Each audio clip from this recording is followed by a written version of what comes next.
before we talk about your journey, I kind of want to talk about detox protocols, because that's something that you've been working on. Because what we're realizing is that there's most likely shedding, there's people vaccine injured, and a lot of people were duped into this, and they're looking for options on how to detox. And then you have a lot of people that weren't duped into this, that are hanging out with people that were duped into this, that have shedding. So it seems to be a big concern. Tell us a little bit about how the detox protocols work. Thank you. Yeah, well, just to clarify real quick, I'm a physician assistant. I never want to take a title that is not truly mine, so I'm not a physician. But you're correct. We were just talking about that a little bit back before we came online here, that everybody has a unique interaction with this new technology, which we call modified RNA.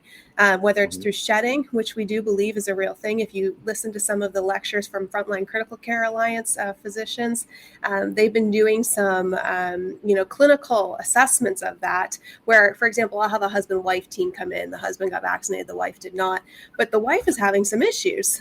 She might be having a rash, or she might be having, hyperinflation of her allergy symptoms, spurred on by mast cells. So there is some premise of thought that people can be affected by this transference of theoretically genetic information. So we would treat somebody like that with preventative and prophylactic strategies. Some call it a detox, but I would call that a little bit more preventative. And we use things like the nattokinase, curcumin, and bromelain that Dr. Peter McCullough talks about to really help eat away at any spike protein, amyloid-like proteins, and fibrin, which are the byproducts of that modified RNA instructions. And we might use something like ivermectin in a lady, or hydroxychloroquine of that nature. But then we have people who have actually taken the shots. We have research that shows that the modified RNA now stays in our blood system up to 6 months. S1 subunit of the spike protein can stay in our white blood cells, maybe up to 15 months. What research has shown us, lymph nodes, 2 months. So we know that there's definitely evidence that this modified RNA technology does not go away in 2-week time frame like it was supposed to. So how do we detox that? The science is not perfect yet, but the strategies are there. So we use repurposed pharmacological drugs, like I had mentioned, hydroxychloroquine, ivermectin. We use, again, the nattokinase, curcumin, and bromelain to target any byproducts from these shots. What we've also been doing over here is we've been using some peptide therapies to kind of help with any symptoms that have manifested from the continued persistence of that genetic information in your body. For example, we use oxytocin, which is a peptide. It's a spray that we can do up your nose or give it to you sublingually. It can really help people that have ringing in the ears, tinnitus. It can help people who have had anxiety from just taking the shot. It's very good for social bonding. It's very good for insomnia. So we're using some unique things to target symptoms. And then we also use some repurposed drugs that have far more proven clinical efficacy and safety profiles for over the years, like low-dose naltrexone, to help mitigate effects that we know can now be common from these modified RNA shots, 6 months, 1 year, 2 years, 3 years out from actually taking the injection itself. Wow. So tell me a little bit about how did you guys arrive, or the people you work with these detox protocols? Why should the viewer trust these detox protocols? I mean, they've heard, obviously people are quite cynical now. They've heard all sorts of things. What is it about these detox protocols that makes them so special? Well, a few things. One, a lot of the research that's gone into this, if I'm talking about things like the nattokinase, the curcumin, the bromelain, it came from Dr. Peter McCullough, and it came from Frontline Critical Care Alliance physicians. These physicians are some of the most published physicians in the literature and research world in the U.S. They are physicians who have developed protocols before that have been trusted, tried, and true. And they were the voices that were correct in the treatment of acute COVID. So when I'm asking myself, let's just say as an American public citizen, who am I going to trust to lead and guide me down the road of health, into wisdom, and into integrative and innovative solutions? I'm going to look at the body of work that stands behind these individuals, and those individuals with FLCCC and Dr. Peter McCullough, et cetera, the wellness company, for example. They are the ones that really can be certified, and who I, as a clinician, do believe in and do value their pedigree and their mantras and their protocols that they have since developed. So, I'm not in the research seat of the lab. I'm not taking blood out and plating it on a slide. But I'm someone who's a steward of information, and I'm doing a lot of continual research and trying to harvest the latest data from different clinicians of whom I believe and trust. There's some work out by a Dr. Anna. I'm going to kind of butcher her name. It's MIC, I believe, HELAA. I have to double check on that. She's in Washington, but she's been doing a lot of research on how to degrade these, like hydrogel type clots that we see in some people post-shot or even post-infection. And so I follow work from different providers in different respective spheres who have unique approaches, but that have been vetted and backed by their integrity and then the quality of their work over years. And so we start there. And then second, we look at the medications that we're using or repurposed pharmacological drugs like low-dose naltrexone, ivermectin, hydroxychloroquine. We have a lot of data on these drugs, and we've used them for a lot of different purposes over 50 plus years. I mean, ivermectin itself, we all know this, but or maybe some of us don't, but it won the Nobel Prize for its efficacy in curing river blindness and its safety behind it. I mean, ivermectin in some ways is safer than Tylenol. So I hang my hat on things like that have been trusted, true, and proven over the years of time. Not something like Paxlovid, which just came out and was repurposed and is the sexy new drug on the block that was actually antiviral created for HIV. So to answer your question in a little bit of a roundabout way, that's how I make my algorithms, decide on courses of treatments, and place my trust back into things that honestly, the fabric of medicine is built on trust, and that's been a little shaky over these last 3 years because of what's happened with COVID. So, I mean, what you're saying, sounds very logical. There's a couple of questions come to mind. Is there a lot of people ask me that have been vaxxed? Is it possible? Sure. And we hear all sorts of things from just feeling weak and tired to memory loss to actual myocarditis and a whole bunch of things. Is it possible for people to get back to normal using these detox protocols? Yeah, meaning it's a good like question. before? Yeah. Sure. So clinically, yes, I have experienced people get back to their baseline. For example, people saying like I had an individual who could not get up off the couch for more than 15 minutes a day. And within our 90-day program, we had gotten him up to riding a bike 4 to 5 times a week for 40 miles. That's a much better quality of life than being on the couch, right? However, do we have the information of that all clear signal in the genetic space, in the hematological world or in the immune system database as to when does the problem go away, right? Or when does the modified RNA instruction shut off? No, we don't have that signal. We don't have that certainty right now. So clinically, yes, I can help you get better. But do I have the data point that says, okay, red light, green light, shot turns on, shot turns off? I don't. So there's a two-prong, I think, to that answer to that question. Yes, clinically I've helped people get well. I've gotten people's taste and smell back who have not had it for 2 years, which is a huge quality of life thing. I've helped people who've been dizzy persistently for a year or have chronic migraines to the point that they can no longer go to work and are on disability. We've been able to help them have either less frequent migraines, and we've been able to help them not be dizzy anymore at all. But again, do I have that all clear signal in the background? Not yet. So I have to tailor their therapies kind of to clinically guess what's the least effective or the minimum effective dose of things and frequency of things that I can give to you to maintain a quality of life until I get that all clear signal from research land or, the powers that be that can speak to this more adequately than I. Let me ask you, like what you're saying was very logical in terms of these detox protocols. You're saying, okay, we're going to the most published doctors, we're going to the most experienced doctors about all this stuff. But yet when this whole thing started, it seemed as though those doctors were being muted. I mean, Peter McCullough, I remember meeting him very early on, frankly, in a dark room where there was like 20 people there. It felt like literally the underground operation against Nazi Germany in 1942. That's what it felt like. We're like hiding out and we're scared, Now he's become internationally respected, one of the most respected doctors out there. Like, how did that not happen? The most logical thing not happen 3.5 years ago? That's a good question. I can only speak to my experience being in the hospitalist community. I received my instructions and my orders from the infectious disease team and from the administration. And then being a physician assistant, I am subjected to some degree underneath the leadership of a physician, right? So my initial data came from those respective partners. But then what happened was my ability to observe clinically as I'm doing process, procedure, and protocols um, intersected and skizzed, if that's even a word, created a dichotomy between what I was being told and what I was seeing, and then the things that we were using that weren't working appropriately to treat commonly known problems. And so my red flags went up, and that caused me personally as a clinician to start looking for different answers. And that's how I found people like Dr. McCullough. That's how I found the FLCCC.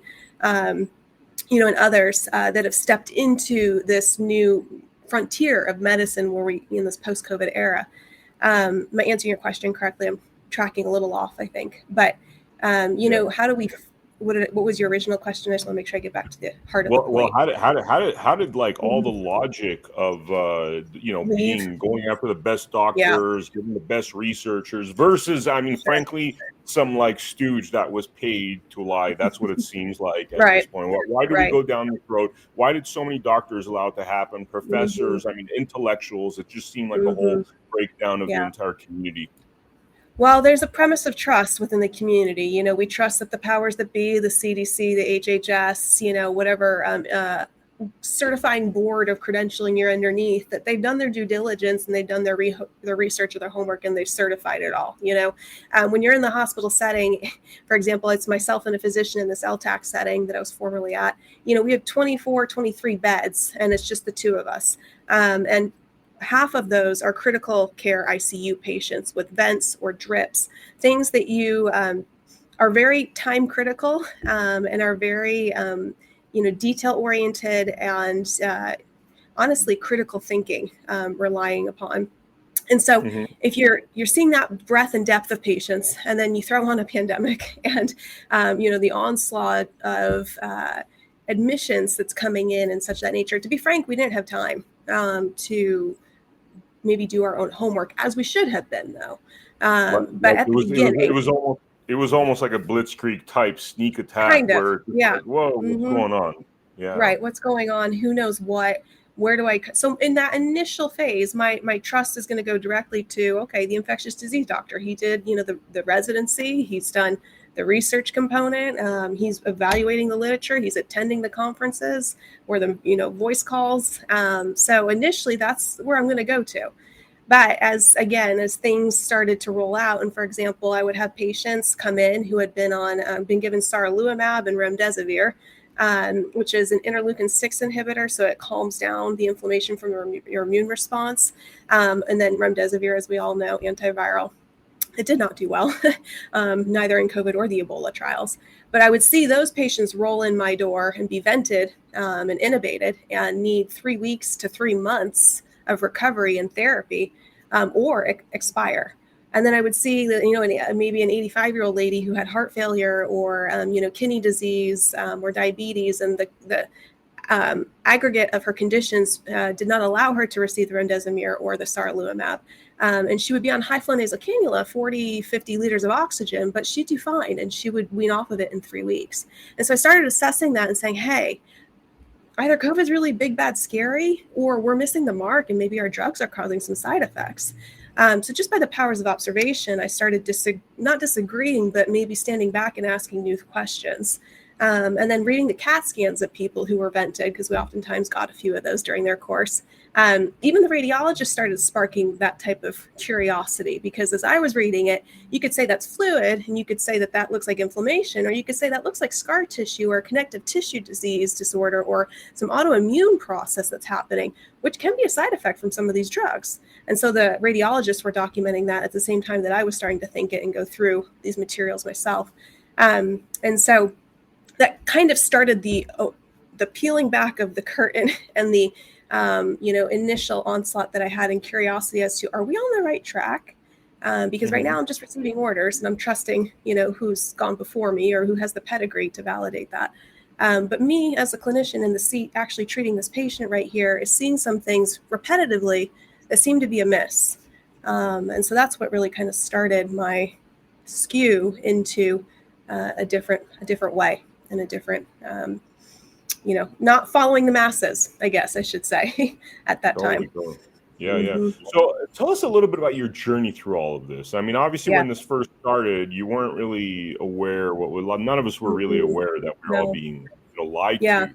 Other than, Right. I mean, few enlightened ones. I don't know. I mean, I think Dr. Sure. McCullough, it's like, got a Yeah. message from God or something. But we didn't Yeah. know what was going on. So tell us Right. about that journey. Yeah, we were in the beginning initially. I was buying the N95 masks from the supplier who drove in from Arkansas down in the parking lot of the hospital field. None of us were ready in that sense. But to your question, part of my evolution began with just the clinical observation. But then, the other part of it was my own personal experience with COVID. I did not realize how ill-equipped the outpatient medicine sector was in treating it and how restricted they were to some degree in being able to be adept with therapies to handle it. And honestly, the primary cares were, calling you up and saying, hey, when your cough is gone, then you can come see me, which that's just so twisted. I got that direct answer myself. And then honestly, my personal experience was that I was restricted from getting the monoclonal antibodies because, direct quote, I was too healthy. And at that time they were rationing them, for people who needed them more than I. But since when do we do that in the world of medicine? We don't restrict treatment from the healthy. So a lot of things in that unique experience that I had as well further opened up that gate for me to see, of course we have a hospital crisis. Nothing's being done in the outpatient sector appropriately to treat this. So that was another big stepping point for me. And I actually wrote to a lot of legislators at that time because my blood pressure was starting to rise. And, I was technically a clinician. I had political connections. I had influence. I had the resources and funding. I had health insurance, everything that I should have to be able to get treated. And yet I could not. And so I ended up having a bad COVID case. And by the grace of God, it only took me 3 months to get over. But still, it opened my eyes. And then I guess the ultimate story would be as these shots rolled out, I started noticing people coming into the hospital with clinical symptoms and syndromes or clusters of things that just didn't make sense, irrespective. They were irrespective to their age, their comorbidities, and then their general presentations. And traditional medical therapies were not working to mitigate the symptoms as we previously knew. And so I had one patient who was mid 80s, and her family's authorized me to tell the story, but she went into acute renal failure and needed hemodialysis, which is the filtration of your blood system when your kidneys fail. And then she went acutely psychotic, so she didn't know her name. She wasn't able to feed herself. She was not able to participate in physical therapy and daily care of living type activities. And, the hospitalist workup before I got her said for a month, we don't know what it is. We looked at every infection under the sun. We looked at every, malignancy type of possibility. We've checked her kidneys out. We don't know why they failed. So she has Alzheimer's disease. She just all of a sudden developed it out of the blue, and it's been really progressive. And, she starved herself, and that's why her kidneys failed. And nothing in that story is natural or progressive. And so when I got her, who said this story? Who said this story? This is an actual doctor claiming. Yes. Mm-hmm. Wow. Yes. And they're trying to sell this fiction to people that are obviously professionals and experts. Wow. Right. Yeah. And so this was about, maybe a year into the shots having rolled out. And so I get her and, I had at this point started inserting the shots as a part of a differential diagnosis, meaning when I get you and you have shortness of breath, do you have a blood clot in your lung? Do you have asthma? Do you have pneumonia? I'm thinking of all the things that it could be. I started putting the shot as one of those things in there. And so when I came to her, I continued her workup, but I asked her family, I said, did she have a shot? And yes, she had had 4 messenger RNA shots, which at that time was all you could get. It was, pretty much up to date. And 3 days prior to the onset of all of her symptoms, she had gotten a Pfizer shot. And so I said, hold on, we've got to consider that as a part of her story. And so at that time, I was FLCCC, more well-learned, was aware of Dr. McCullough. I hadn't really used ivermectin yet in my clinical practice at all, but I knew that they were doing it to treat vaccine syndromes and detox pathways. And so I went before the physician that I work with, and I went before the nephrology team, infectious disease team, and the pharmacy. And I said, hey, we have no other options kind of here. Can we Hail Mary it? I'm presenting it in that way, but really thinking to myself that this is going to work. I hope it works. But everybody else was like, we don't know what to do. Literally, they told her family to draw up her will because she had no quality of life. At this time, they had put a peg tube in her to feed her because she could not feed herself. She wasn't getting up out of bed, and she was connected to a dialysis machine that would run every other day. And so I gave her ivermectin, and within about 12 hours, she started kind of coming to. Within 24 hours, 36 hours, she knew her name. She was conversing with her husband again. Within 3 days, she was able to eat by mouth. And she was able to get up and participate with physical therapy. I mean, it was a drastic, radical response. Her kidneys did not fully recover, but she came back to herself about 85-90% just in the 3 days of therapy. And we continued the therapy on for about a month and a half before she had to leave our facility and go elsewhere. But that was the cornerstone case for me where I said something's wrong and we need to get people well. If this is happening to her, it's happening to other people too. And at that time I had started noticing that there was an uptick in cancer coming into my facility. And so I just took a Post-it note and I started writing people's names and I started writing, shots that they had got just to see, if there was any similarities between them. And a lot of the things that I was seeing were neurological issues, was re-diagnosed cancer or new onset of cancer, and then autoimmune issues, just from my own clinical observation. But after that cornerstone case, there were some management changes and my position was just reshuffled around. And the position of retention that I was offered was just not the best fit I found for myself. So I decided to resign. And then that's when I came on to meeting Dr. Meehan. And he had the same vision and mission as I did, stirring kind of in my heart. And so we decided to create something and do something about it because we realized that there was a space that was not being acknowledged and a patient population that was not being properly treated at the root of its cause. Wow. This is amazing, Richelle. Is there anything we didn't touch upon that we should be talking about? Thank you. I think, just knowing that there are answers out there, there is hope. There truly, truly is. And it's the simplest of things. And it's not the things that will break your bank. And there are innovative things. There's stuff like stellate ganglion blocks that people are trialing now to help restore taste and smell. We have a provider here in town who's willing to do those as a therapy and intervention. And insurance is covering it too, which is neat to see. But basically, Dr. Meehan and I are licensed in 35 states to provide practice care and prescribe and treat. And so we're really trying to get a hold of people who think they might have been affected either by the infection or the injection long term, because we know there's hope for you. And I think these are things that your primary care could know how to do or that your hospitalist team could be well versed in. It's just that they aren't right now. And part of that's for many different reasons. So we want to acknowledge that and just say that we have a space for you and we want to try and get you well. Wow. This is amazing, Richelle. Thank you so much for coming on to the Blood Money podcast. And for the viewers out there, make sure you check out AmericaHappens.com. Make sure you go there and subscribe. Give us your email address because with all this censorship, we don't know what's going to happen. And we'd love to have your contact info to keep you in touch with amazing episodes such as this one. Thank you so much, and I will see you on the next episode of Blood Money.